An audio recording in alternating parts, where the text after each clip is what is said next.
কাফের মারার জন্য তো তাকে বলা হয়নি। আমি আরো পড়েছি যে রাসূলুল্লাহ সাল্লাল্লাহু আলাইহি ওয়াসাল্লাম যখন মক্কা বিজয় করলেন, যখন তিনি ফিরছেন মক্কায় বিজয়ীর বেশে, তখন তার একজন সাহাবা, তার হাতে পতাকা ছিল, তিনি খুবই উত্তেজিত। খুব স্বাভাবিক, আমরা যখন মুক্তিযুদ্ধ শেষে দেশে ফিরছি তখন তো আমরাও উত্তেজিত ছিলাম, আমাদের হাতে অস্ত্র, আমরা তো আমাদের মধ্যে কেউ কেউ যে অঘটন ঘটায়নি তা না, তাও ঘটিয়েছে। তো সেই সাহাবা খুব উত্তেজিত কণ্ঠে বললেন যে রাসূলুল্লাহ, এখন আমরা সব খতম করে ফেলব। তখন তিনি বলেছিলেন যে আজকে এখন আমরা খতম করতে যাচ্ছি না, আমরা মহব্বতের জন্য যাচ্ছি, ভালোবাসার জন্য যাচ্ছি। এবং ওই সাহাবার হাত থেকে কিন্তু পতাকা নিয়ে নেওয়া হয়েছিল তার এই উক্তির জন্য, শাস্তি হিসেবে। তো আমি খুব ছোট মানুষ, এই নিয়ে আমার হয়তো দীর্ঘ বক্তব্য দেওয়ার কোনো সুযোগ নেই, কিন্তু আমি আমার মতো করে যতটুকু বুঝি,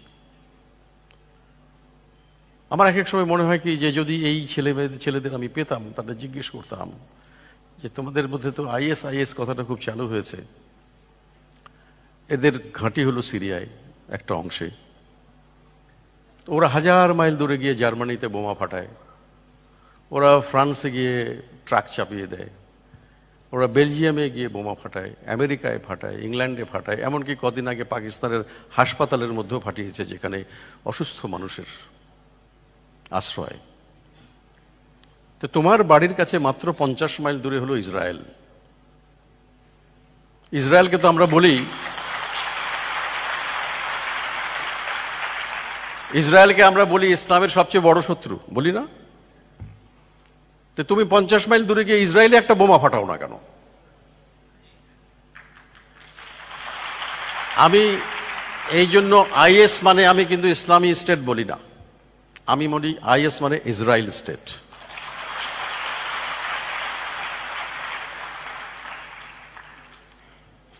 এরা সারা পৃথিবীতে ইসলামের ভাবমূর্তি নষ্ট করবার জন্য এই কাজগুলো করছে।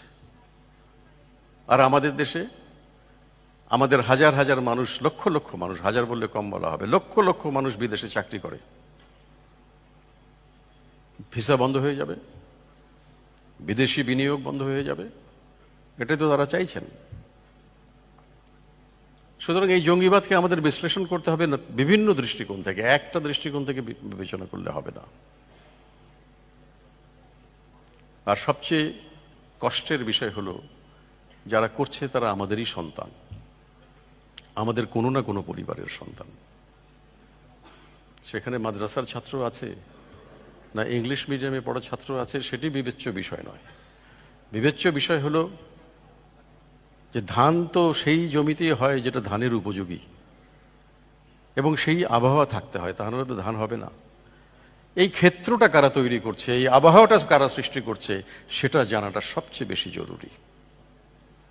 এবং আমাদের সন্তানেরা যেন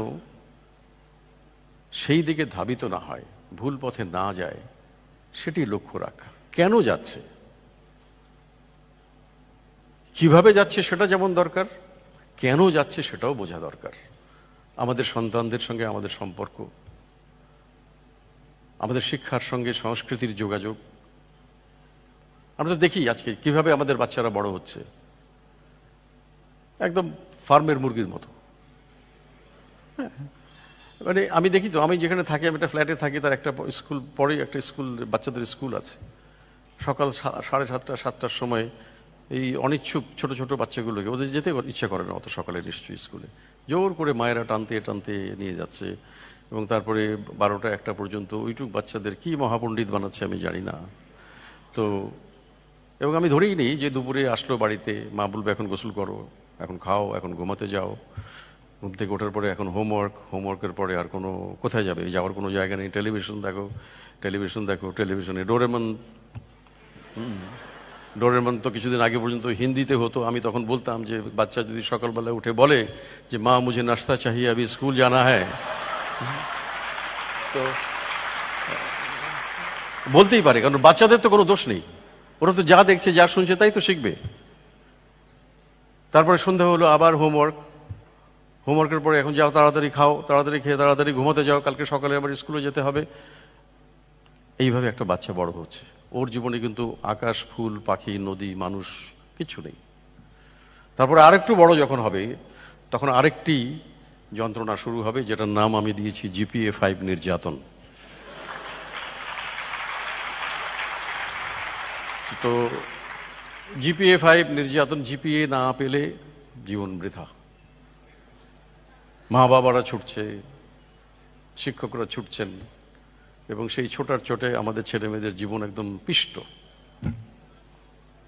বইয়ের পাতা মুখস্থ করছে, বইয়ের পাতা মুখস্থ করছে, বইয়ের পাতা মুখস্থ করছে, আর কিছু নেই।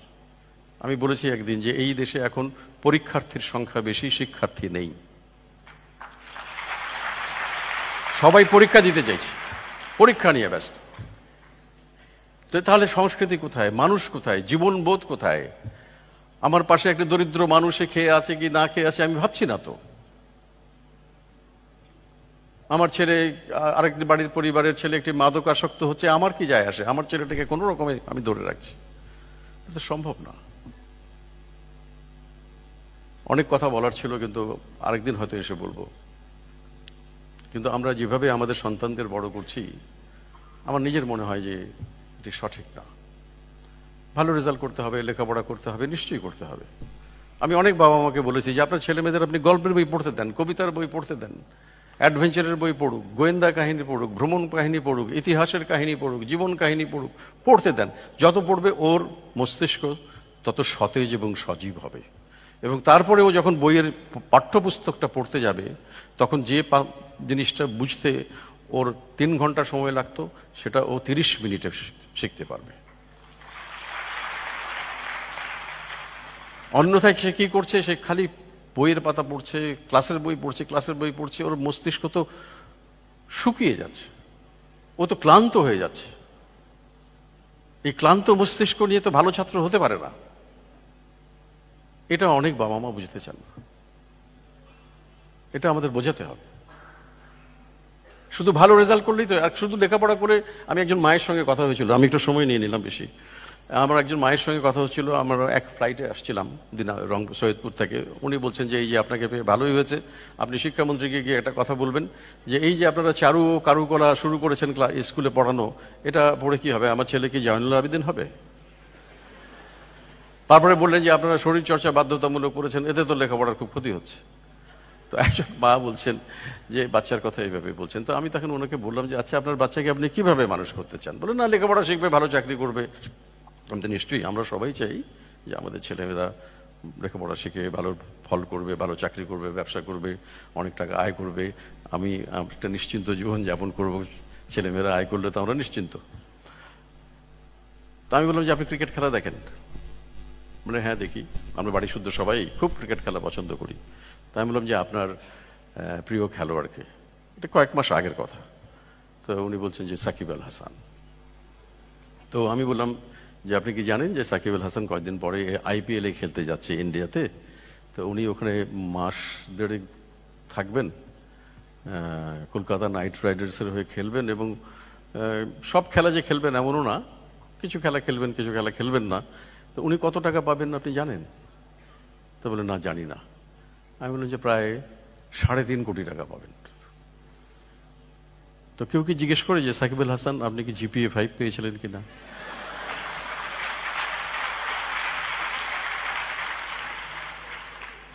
আমি বললাম যে আমাদের একজন MP আছেন, সংসদ সদস্য, খুব ভালো গান করেন, মমতাজ বেগম।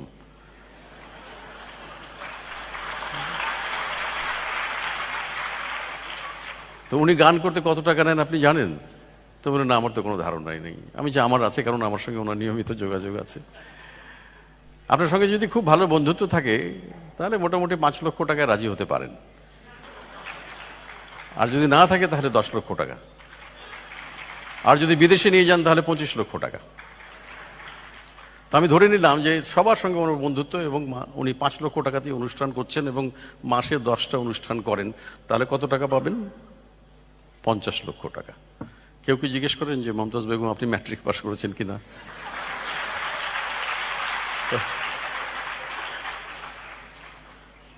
তো আমি বললাম যে আসলে পয়সা তো নানানভাবে আয় করা যায়, তার জন্য যে সবসময় আপনাকে মহাপণ্ডিত হতে হবে এমন কোনো কথা নয়।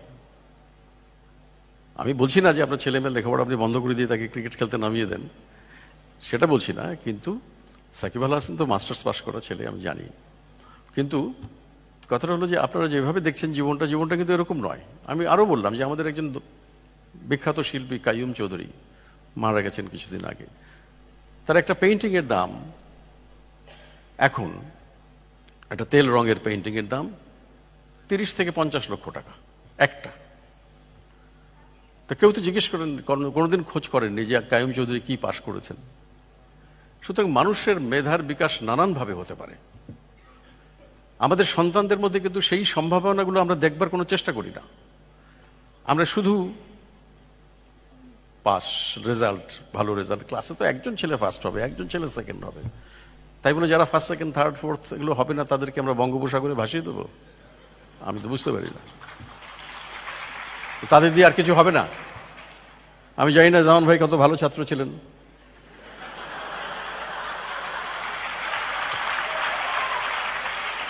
তবে আমি ছিলাম না। তো যাই হোক, এখন এই যে আমি তারপরে আবার ওনাকে জিজ্ঞেস করলাম যে আচ্ছা আপনি আইনস্টাইনের ছবি দেখেছেন? মহাবিজ্ঞানী, সর্বকালের শ্রেষ্ঠ বিজ্ঞানী বলা হয়। তো বলে যে না আমি দেখিনি। আমি যে লক্ষ্য করে দেখবেন যে উনি যেখানেই যেতেন ওনার হাতে একটা ছোট্ট বাক্স থাকতো, এবং সেই বাক্সটার মধ্যে কি থাকতো জানেন আপনারা? একটা ভায়োলিন থাকতো, একটা বেহালা। তো অত বড় একজন বিজ্ঞানী, তার যদি বেহালা শেখার সময় হয়ে থাকে এবং বেহালা বাজানোর সময় থাকে, তা আমরা এমন কি পণ্ডিত হয়েছি যে আমাদের একটু গান করার সময় হবে না, একটা কবিতা পড়ার সময় হবে না, একটা ছবি আঁকার সময় হবে না? আমরা তো সেই ছেলেমেয়েদের সেই সুযোগগুলো দিচ্ছি না। তো সেই জন্য আমরা বলছি যে আসলে আমাদের শিক্ষা এবং সংস্কৃতির জায়গাটা নতুন করে ভাবা দরকার, চিন্তা ভাবনা করত। এটা ছিল এক সময়, এটা কি করে জানি আস্তে আস্তে আমরা দেখছি যে বিলীন হয়ে গেল। আমরা শুধু এখন পৃষ্ঠার পর পৃষ্ঠা শুধু মুখস্থ করাচ্ছি, এবং সেই কারণেই আজকে যে ঘটনাগুলো ঘটছে এটাও একটা তার বড় কারণ বলে আমার মনে হয়। আপনারা এখানে বিদ্বজ্জন আছেন, শিক্ষকরা আছেন, মেধাবী ছাত্রছাত্রীরা আছেন, আপনারা সবাই ভাববেন যে আমরা এটা নিয়ে কি কাজ করতে পারি, কিভাবে আমাদের সন্তানদের সুসন্তান হিসেবে, মানুষ হিসেবে, বাঙালি হিসেবে গড়ে তুলতে পারি। তো আমি আর কথা বাড়াই না, আমাকে এখানে আমন্ত্রণ জানানোর জন্য অসংখ্য ধন্যবাদ। আপনাদের সবার প্রতি কৃতজ্ঞতা, সবার মঙ্গল কামনা করে আমার বক্তব্য এখানেই শেষ করছি। জয় বাংলা, জয় বাংলা।